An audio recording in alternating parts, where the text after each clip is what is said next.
Master data and master data management is going to play a vital role in this IT architecture. What is this master data? Master data is a database which is having every bit of data, everything about the data is stored at one place. And because this is so vital for the organization, needs management. This M is for management. Master data management is MDM.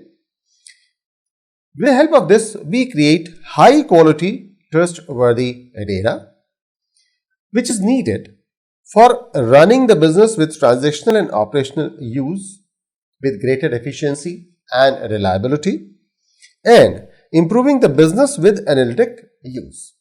We want to know about the movement of inventory. We want to know about the customer behavior. We want to understand how business is doing. For this, for everything, we need certain analysis.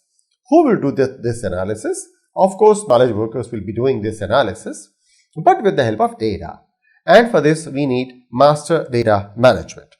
It requires a strong data governance to manage availability, usability, integrity, and security.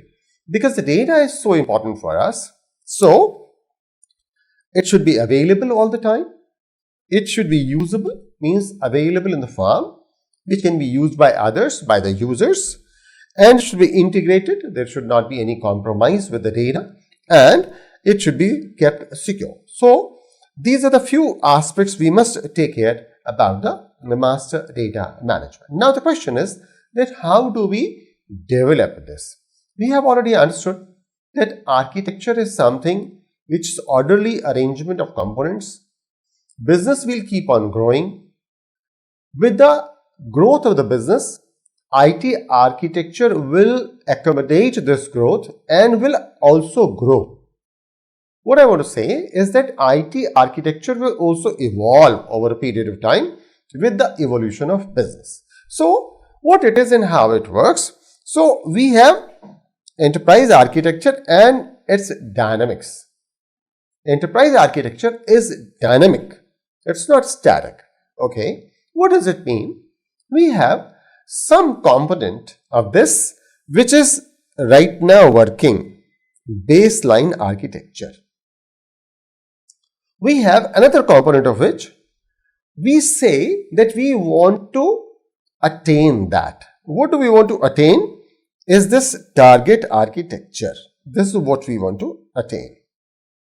And in the meantime, while we are proceeding from the base architecture to target architecture, we'll be having some sequential planning. How are we going to do that? Okay. So with the help of this diagram, we are in a position to understand it. This IT architecture, transition plan to maintain the IT business alignment. When the business is evolving, growing, the IT must grow and they should be aligned. So, changes in priorities in business are reflected in the target architecture to help keep IT aligned with them. This is what we want to do. What is this then? Baseline architecture. This baseline architecture is something with the help of which we want to build something in future, with the help of which we are working at the moment. So, this is the implementation status. Say, this is X 0 point, baseline, transition and target. And this is the implementation status. How far we have gone into the process of implementation. Okay. What I want to say that this diagram is not dynamic but static. Enterprise architecture is dynamic, but this diagram is static. How? When we will be able to develop something like target architecture, then this target architecture will become baseline architecture. We will be in a position to see the future in a better manner. So, we will be having a new, altogether new target architecture. The previous target architecture has moved to baseline architecture. So something which may be considered as baseline architecture, say in 2019, and something which is being treated as target architecture in 2019 may become baseline architecture in 2020. Why? Because we have attained this. So this part which was being treated as target architecture will become baseline architecture in the future. This we must understand and keep in our mind. This entire thing needs few essential skills. What kind of essential skills are required apart from the technical skills on the part of project manager? Let's understand about those skills. Essential skills of an enterprise architect. Architecture will be designed by someone who is being termed as architect. What should this architect must know and do is, one, should be able to communicate with others, should have interpersonal or people skill, must be in a position to understand the feelings of others, opinions of others, must be in a position to communicate, means listen to them, tell whatever he or she is willing to communicate or tell, persuade them, and so on. So people skill is really important.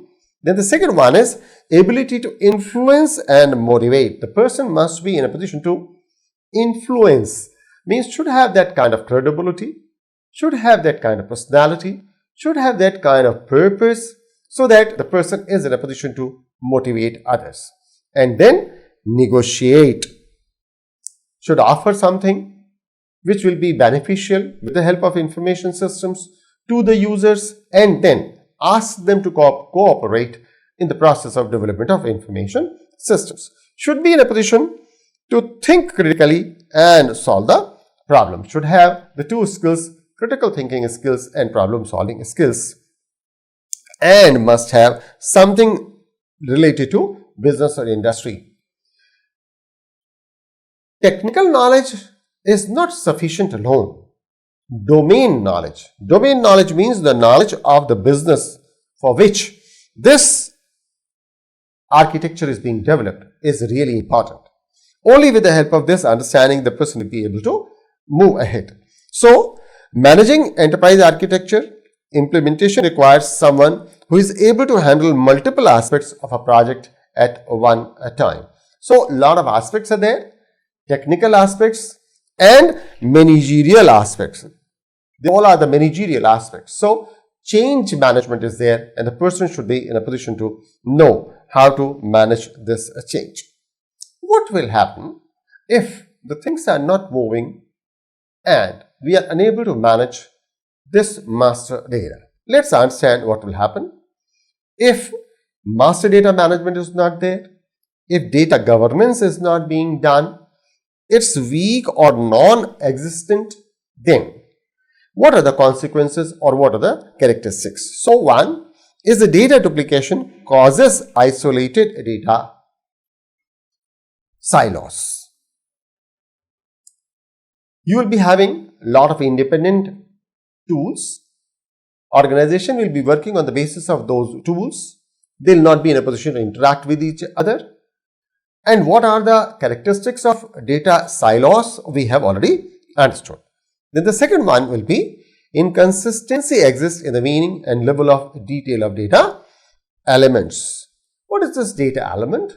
Data element means characteristics of data, or at this level I can say that how the data is being managed, how the data is being stored. Okay.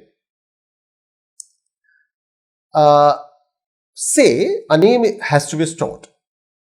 You can create a name field, okay, where you will put the name of the person. You may create 3 fields also: first name, middle name and last name. Now, if they are not in a position to communicate with each other, one system is having only one field for the data for name, in the database, and another system is having 3 fields for the name in their database. So, this is something like level of detail in data elements. Obviously, they will not be able to communicate. Then the third one is users do not trust the data and waste time verifying the data rather than analyzing them for appropriate decision making. What the user is supposed to do is something like decision making. How this decision making will be done? Only with the help of some analysis. How this analysis will be done? This analysis will be done on the basis of data. If the user is not in a position to trust this data, then what user will do? Will waste time in verifying the data. And in this manner, a lot of time and energy will get wasted.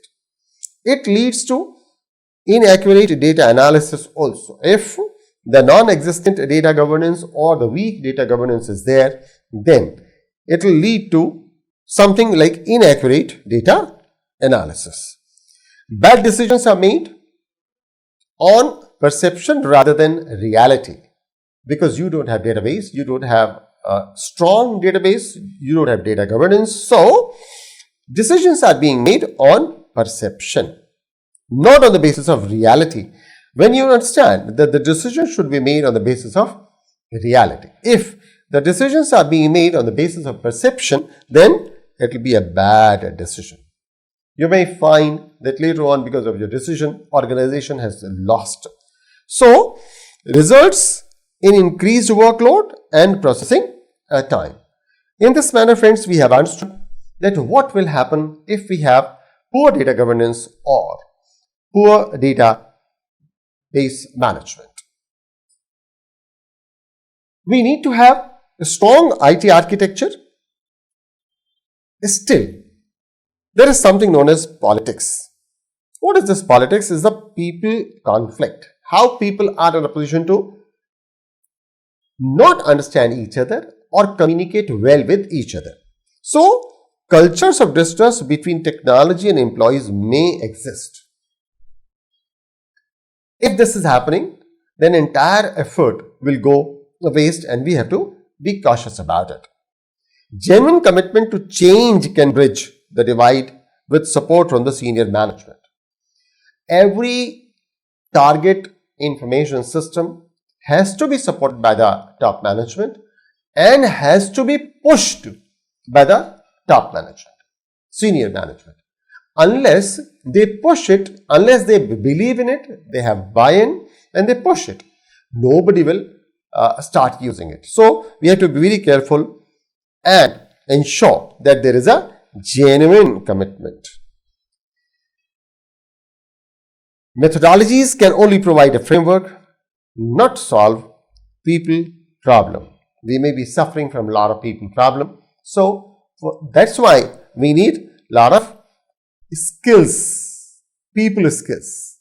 Only then we'll be able to work and we'll be able to complete this project. Friends, in this manner, we have completed this section of our chapter 2. We have certain questions and you know about the relevance of the questions.